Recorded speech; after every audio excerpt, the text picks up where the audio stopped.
Salam alaikum, Azzoul Madzakin. Bonjour à tous. Mahba bikoun, la chaîne de l'Observateur Automobile. Je suis venu aujourd'hui pour toi, à Paris, pour découvrir, en même temps que toi, la nouvelle Renault 5, 100% électrique. Et regarde, la voilà.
Me voici devant cette nouvelle Renault 5 100% électrique que vient nous présenter Renault France, d'ailleurs à tous les journalistes. Donc tu peux voir ici, c'est bien écrit, Renault 5 e-tech 100% électrique. Nouveau logo, presque flat design, tu le vois, avec ce nouveau bandeau qui a été mis sur cette calandre. Alors la calandre est complètement, tu vois, vide. Tu n'as même pas un peu d'aération ici, peut-être pour le climatiseur, mais tout a été bien intégré. Le capot avant aussi où se cache le moteur, tout a été super bien intégré. Et là, tu vois, voilà, ces nouvelles optiques, voilà, qui sont, d'après la personne responsable du design, qui ressemble à un clin d'œil. Et d'ailleurs, quand tu t'approches de la voiture, il paraît que ces petites LED qui sont incrustées, qui sont pas dedans, qui sont incrustées entre deux vitres, ben, te font un clin d'œil quand tu t'approches de la voiture. Quand tu descends un petit peu, ces nouveaux feux de jour qui sont là, qui doivent intégrer aussi des feux anti-brouillard et les radars de stationnement et cette lame que tu vois ici qui fait tout le tour du pare-choc et de la voiture. Ce que l'on peut noter aussi, c'est qu'on ne voit pas, comme sur les nouvelles versions, d'entrée d'air. Tu vois, il n'y a pas d'entrée d'air ici qui vient de refroidir le système de refroidissement. Donc je pense que c'est propre aux véhicules électriques. Nouvelles jantes. Sur les 3 finitions, elles seront toutes en 18 pouces. C'est ce qu'on nous a annoncé pendant la conférence de presse. Et là, bon, ce sont des jantes qui sont sur la finition ici Techno. Bon, qui sont ici en aluminium satiné. Et ici, je pense que c'est de l'aluminium anodisé. Et on le voit pas à l'intérieur, mais ce sont des freins à disque ventilés. Sur le côté, tu vois que tout a été redessiné aussi. Donc ça n'a rien à voir avec l'ancienne génération de la R5. Et là, tu vois qu'il y a un dessin qui part, une arête qui part ici du pare-choc sur l'aile, qui vient là et qui vient mourir sur ce nouvel enjoliveur où on voit bien le sigle 5. Et là, regarde, il y a une petite arête, tu vois, qui est dessinée. Tu suis mon doigt, qui vient ici, qui continue sur la portière et qui vient s'incruster dans tout le montant C. Jusqu'ici. Maintenant, on va passer à la charge, parce que c'est une voiture électrique. Donc ici, c'est très simple. Tu viens, tu ouvres et tu branches. On va brancher tout de suite. Comme ça. Une chose, voilà, comme sur les anciennes R5, la première, tu as cet élément qui a été rajouté, qui ressemble à l'entrée d'air. Et ici, tu le vois, c'est écrit batterie. Et tu as le 5 en forme de barre. Et ces barres-là vont indiquer la charge de ta batterie quand tu vas t'approcher ou quand tu vas rentrer dans la voiture. Tu sauras que si toutes les barres sont allumées, ça veut dire que la batterie est pleine. Et plus une barre est éteinte, ça veut dire que la puissance est en moins. On passe maintenant sur les portières, c'est-à-dire avant et arrière. Donc, poignée standard pour ouvrir, pas à fleurs. Bon, ça c'est des questions, je pense, de coût. Nouveau, tu vois ici, rétroviseur, où on a, je pense, travaillé l'aérodynamisme pour pas que ça fasse de bruit, parce qu'il faut pas oublier que c'est une voiture électrique, donc il faut faire le moins de bruit possible. Je te le montrais tout à l'heure, tu as vu ce nouveau sabot, qui en fin de compte, pas un sabot, c'est juste un sticker qui est posé, et ça vient un petit peu de Dacia, ça je pense, ça vient un petit peu de Dacia. Si on descend, tu vois ici, il y a cet enjoliveur qui est là, et qui parcourt tout la portière conducteur et la portière passager, qui vient jusqu'ici et qui est en plastique, si je vois. Ah oui, regarde, approche-toi. Ça, c'est du plastique qui se raye. Tu vois, donc ça, à l'usage, ça va laisser des traces. À l'arrière, ce petit morceau d'aile qui est en fin de compte un montant C. C'est vraiment un tout petit morceau d'aile. Tu le vois ici, qui vient affleurer sur les enjoliveurs de roue, sur ce nouveau pare-choc et sur cette toute nouvelle, optique, où on voit vraiment que toutes ces petites barres-là, ont été créées pour bénéficier de l'aérodynamisme, parce que quand les voitures sont très arrondies comme ça, après il y a un tourbillon d'air ici qui se forme et qui fait ralentir la voiture. Donc tu pourras regarder ici un petit clin d'œil que les designers ont fait, tu vois. Il y a un petit coq français là. Bon, bref, ceux qui ont voulu mettre ça pour montrer que c'est une voiture française. Et d'ailleurs, tu retrouves ici le même ici et tu l'as de l'autre côté. Puisque le coffre est ouvert, voilà, petit coffre. On n'a pas eu d'informations, mais je pense que son volume ne doit pas dépasser les 300 ou 310 litres. Et surtout, alors regarde. Et ça, c'est une chose que je comprends pas dans ces véhicules-là. Regarde le seuil de chargement et regarde la hauteur qu'il y a. Donc, le seuil de chargement, il y a cette hauteur qui est là. C'est énorme quand tu veux soulever quelque chose et que tu veux le mettre là. Je trouve que, pourrait faire un effort pour le mettre un petit peu plus bas. Je ferme le coffre et là, tu vois aussi comme le bandeau qu'il y a sur la calandre. Là, il est plus gros. Tu as un bandeau qui vient ici s'incruster avec le logo Renault. Avec la marque Renault et pas le logo Renault. Tu remarqueras qu'il n'y a pas de logo ici. C'est tout nouveau. Il y a juste le chiffre 5 et qui vient rejoindre l'autre optique arrière qui est identique à celle que je te montrais tout à l'heure. Là, j'ai vu quelque chose qui est assez particulier dans le design. Donc, il y a ce bel aileron qui a été intégré dans la lunette arrière avec son essuie-glace ici, son feu de stop qui est obligatoire. Donc là, tu as la malle qui plonge ici, tu vois, là. Et là, c'est un pare-choc qui a été redessiné. Et là, tu vois, viens avec moi, regarde. Il y a un renfort qui a été fait ici, qui vient là. Tu as encore une pièce ici qui est rajoutée. Après, tu as encore la pièce du pare-choc et une autre pièce qui a été encore rajoutée ici. Bon, ça, c'est des éléments de design qui peuvent plaire à certains et pas plaire à d'autres.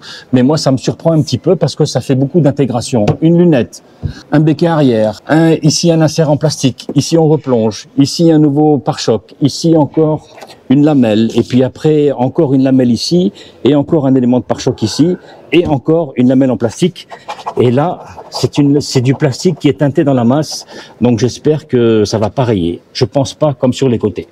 Petite chose qui rappelle la Renault 5 Turbo, regarde, c'est cette ligne-là, tu vois, tu suis mon doigt,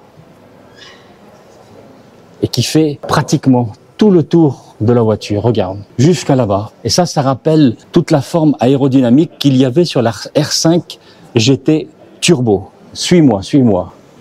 Ça fait tout le tour. Ici, elle est teinte en doré, et sur la version iconique, elle est en version rouge qui rappelle la Renault 5 Turbo de 1982 que je t'ai montré aussi tout à l'heure. Sur la portière passager, tu vois qu'il n'y a pas la même poignée pour entrer dans le véhicule. C'est comme sur la Clio. Tu ouvres et tu te retrouves à la place des passagers. Je passe à l'arrière pour voir comment les passagers seront accueillis dans cette nouvelle Renault 5. 100% électrique. Alors, la première chose que je constate, c'est que les assises, tu vois, sont pas très longues. Moi, je mesure 1m86. Là, le siège est réglé pour une personne de taille plus petite que moi. Là, on est sur un plancher complètement plat. Je trouve qu'il est un peu haut et je pense que c'est normal parce qu'il y a toute la partie batterie, les 4 modules de batterie qui sont intégrés dedans. Mais bon, on est un petit peu à l'étroit. Pas de tunnel, donc le troisième passager, bon, pourra peut-être se positionner là, mais bon, tu vois, même une personne un peu plus petite que moi, je sais pas si les cuisses vont pouvoir toucher. Pas dans cette version techno, pas d'accoudoir, ici des repose-têtes, et tu vois qu'avec ma taille et mon chapeau, j'ai encore de la place. Donc bon, c'est une voiture citadine, tu pourras voyager avec, à tester le jour des test drive. On va passer à l'intérieur pour voir derrière la place du conducteur comment ça se passe. Me voici à l'intérieur de cette nouvelle Renault 5 100% électrique. Et là, on a des petits éléments qu'on reconnaît sur l'ancienne R5 et même la première génération. Tu le vois ici, ces surpiqûres et ces éléments comme ça, tu le vois, verticaux, ça rappelle l'ancienne planche de bord qui était dans ce sens-là.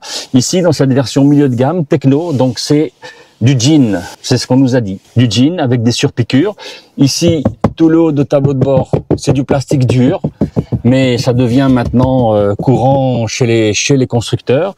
Et ici, tu vois, des belles assises et qui sont aussi, donc, moitié tissu. Et toute cette partie-là, tu vois, qui est assez enveloppante aussi. Et là, on est dans une finition milieu de gamme, techno, tout en jean, où tu pourras choisir tes coloris. Si on passe maintenant sur toute la partie instrumentation, donc ici, on reconnaît ces éléments qui sont sur l'Austral et sur la nouvelle Mégane et sur la future Scénic aussi. Les bus de ventilation ont été mis juste entre cette tablette qui fait 10,1 pouces, tu vois. Alors ici, on n'a pas trop le droit, on m'a dit qu'on n'avait pas trop le droit de rentrer dans tous les éléments, mais on va essayer, donc tu vois que c'est réactif. Mais revenons sur tout ça. Donc ça, c'est des éléments qu'on connaît. Toutes les touches de commande de climatisation et de ventilation sont dissociées de l'infotainment. Ça, c'est demandé de plus en plus maintenant par la clientèle. Bon, fermeture centralisée, tout ça.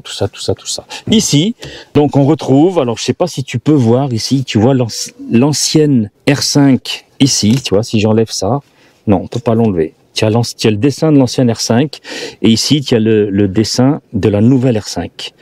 Chargeur à induction, prise 12 volts, 2 prises USB-C, donc c'est standard, frein automatique, auto-hold, un petit range-pièces ici, voilà, pour mettre ici aussi en 2 parties tes bouteilles, ton café, et ici bon, c'est pas très volumineux. Voilà, un petit rangement sur l'accoudoir, mais qui ne bouge pas. Non, qui bouge pas. Donc les grandes de taille, ils auront un petit souci là. On retrouve ce volant que l'on connaît bien, qui est sur la Mégane et qui est sur l'Austral. Donc avec le choix de tous les modes de conduite, là la voiture est en charge et branchée sur secteur, donc je pense qu'on peut pas le voir. Sur toutes les versions, l'écran conducteur est digital, je pense configurable avec toutes les informations. Donc tu vois ici, il est en charge, oui, charge, éco et power, il est en mode démonstration. Donc tu as la récupération d'énergie qui se fait aussi, voilà, avec ce bouton B. Le levier de vitesse, il est toujours, ah non, alors là, ils ont fait quelque chose de très intelligent. Voilà, sur l'Austral, il y a que 2 doigts entre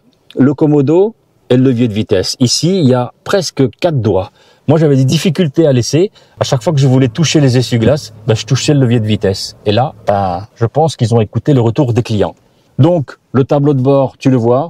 Une partie ici, avec des inserts lumineux qui ne sont pas sur les portières, qui sont juste ici et même pas ici. Dans la version haut de gamme iconique, il y a le Renault 5 qui va être illuminé. Donc, tu as une première partie ici, une deuxième partie, et après, ça replonge ici. Grand espace pour les jambes du passager. Alors approche-toi, je vais te montrer, baisse-toi, baisse la caméra, montre, regarde. Alors ici, je sais pas si tu le vois, ils ont repris le plafonnier qui est comme incrusté, tu vois, regarde, c'est tout dessiné comme le premier plafonnier de la Renault 5. Alors je sais pas si tu le vois bien, mais au toucher et à la vision ici, ça se voit très très bien. Me voici au terme de cette présentation statique. On n'a pas été conviés pour faire des essais presse. Donc cette Renault 5 sera proposée en 3 finitions, c'est ce que l'on sait pour l'instant, Évolution, Techno et Iconic. Elle sera proposée en 3 motorisations, 70 kW, 90 kW et 110 kW, avec 2 batteries. Une batterie de 40 kWh et une batterie de 52 kWh que tu pourras configurer comme tu veux. C'est-à-dire que tu pourras prendre la puissance maximale, mais avec la petite batterie en fonction de ton utilisation journalière ou hebdomadaire. Sur les prix, on n'a pas du tout eu d'informations, mais on espère que cette nouvelle Renault 5 commencera entre, on va dire, 20 et 25 000 euros pour culminer aux alentours de 40 000 euros ou peut-être un chouïa plus.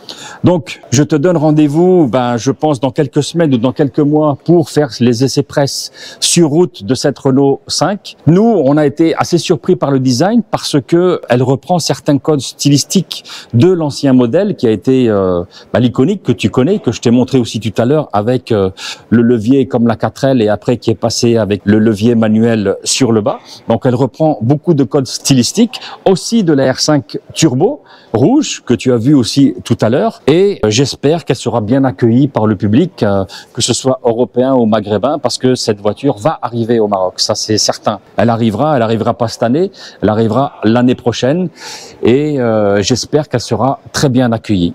Donc moi je te donne rendez-vous pour les prochains essais presse qui se dérouleront, je ne sais pas si ce sera au Maroc ou à l'étranger, mais on aura l'occasion de pouvoir la tester sur route et de tester toutes ses qualités dynamiques et sa motorisation. Donc, s'il te plaît, n'oublie pas de me mettre un pouce bleu et de liker la vidéo. Salam alaikum, à bientôt.